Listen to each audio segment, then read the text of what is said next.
Halo semuanya, selamat datang di podcast FinTalk Santai. Tempat kita ngobrol dunia keuangan tanpa bikin pusing. Bareng aku, Siti Nurfarida. Dan aku, Alia. Hari ini kita bahas topik yang sering banget muncul kalau ngomongin investasi nih, yaitu resiko pasar. Nah, bener banget. Banyak orang fokus ke potensi cuannya, tapi lupa kalau dibalik cuan itu. Nah, jadi yuk kita kulik pelan-pelan biar makin ngerti dan makin siap mengatur portofolio. Oke, mungkin ada yang masih bingung ya, resiko pasar itu sebenarnya apa sih? Jadi, resiko pasar itu resiko kerugian yang muncul karena pergerakan harga pasar. Jadi, kalau harga saham, obligasi, atau komoditas turun karena kondisi ekonomi berubah, yaitu resiko pasar. Hmm, jadi intinya meskipun perusahaan yang kita investasikan baik saja, harganya tetap bisa jatuh karena faktor eksternal. Nah, benar banget nih. Dan resiko pasar ini nggak bisa kita hilangkan, tapi bisa dikelola.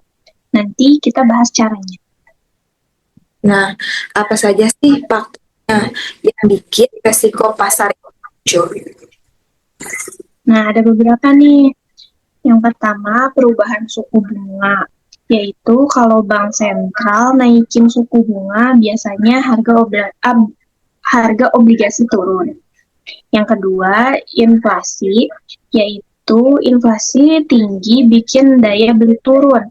Investor biasanya kabur ke aset yang lebih aman.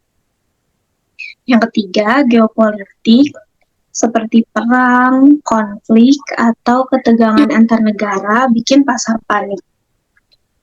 Yang keempat, sentimen pasar, yang kadang cuma rumor, tapi efeknya bisa bikin harga naik turun drastis.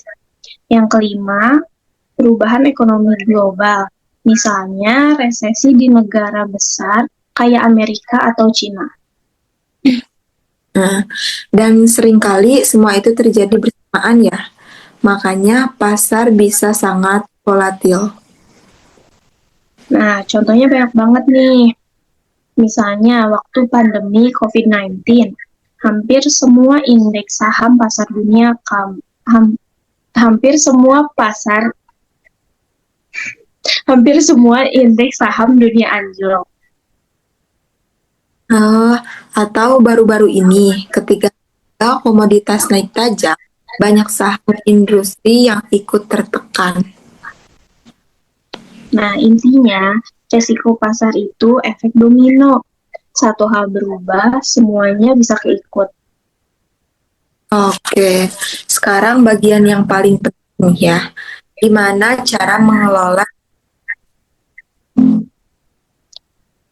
Nah, yang pertama, diversifikasi, yaitu jangan taruh semua uang di satu jenis aset, campur saham, obligasi, emas, atau reksadana. Yang kedua, aset alokasi, sesuaikan porsi investasi sama profil resiko. Kalau orang konsumsi, ya jangan kebanyakan saham. Nah, yang ketiga, investasi jangka panjang. Volatilitas pasar biasanya jauh lebih jinak kalau kita lihat dalam jangka 5-10 tahun. Oke, dan yang terakhir ya, stay informed. Ikut berita finansial, baca laporan ini, dan jangan asal ikut euforia. Nah, jadi resiko pasar itu bukan hal yang wajar. Nah, jadi resiko pasar itu hal yang wajar dalam investasi, bukan untuk ditakuti, tapi dipahami. Nah, betul sekali. Dengan strategi yang tepat, risiko besar bisa dikelola dan kita bisa mencapai tujuan finansial. Nah, makasih banyak yang udah dengerin episode hari ini. Oke, jangan lupa mampir lagi ke podcast kita. Bye-bye. Bye.